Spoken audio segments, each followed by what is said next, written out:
AB 1673 seeks to amend the definition of firearms to ensure that law enforcement is better able to track the sale of critical gun parts and keep them out of the hands of people who pose threat to our public safety.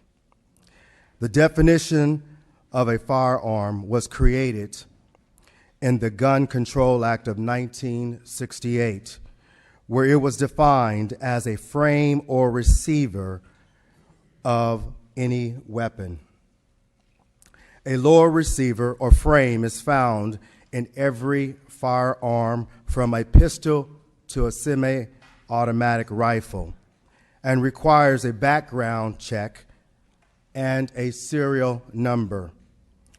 All guns that are operational and can fire bullets have a receiver. By including 80% lower receiver in the definition of the firearm, we are able to regulate the creation of ghost guns. So if people are making guns at home or buying the parts online, law enforcement can trace the guns in the event of a crime. Mr. Chairman, members of the committee, my name is Craig DeLuz. I'm here on behalf of the Firearms Policy Coalition in opposition. Quite simply put, AB 1673 defines items as firearms that are not firearms. In fact, the term that is used specifically in here has to do with the term can be readily converted. And I'll give you an example. This here is a block of aluminum. The only thing that separates this from being a firearm and that item over there is a CNC machine and the experience to know how to use it. By definition, it is readily convertible, and I would ask the author, where would you like us to put the serial number? Also, this is an unfinished lower receiver for an AK-47.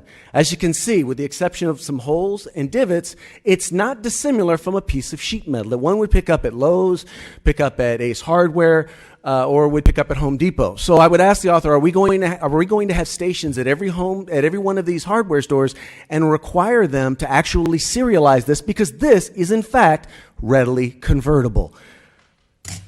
Finally, I distributed around an example. This is a blog post that I share with each and every one of your staff members. This is an example of an individual who took a shovel and converted it into an AK-47. As you can see, he didn't use sophisticated tools. He simply used the resources that were available to him, thus rendering it readily convertible. I would ask the author once again, where would you like us on the shovel to put the serial number? This bill is grotesquely vague. And I believe that even the language that is being proposed to replace it is additionally vague. In fact, your own consultant said that it is so vague that it might be rendered by the courts void for vagueness. All of that aside, the idea that if someone is going to go and commit a crime, they're going to manufacture a weapon, that they are going to put all of the ugly features that you deem to be assaulty or assault weapon features and put them on the firearm, and then, oh, by the way, we're going to go get a serial number, is in fact ludicrous.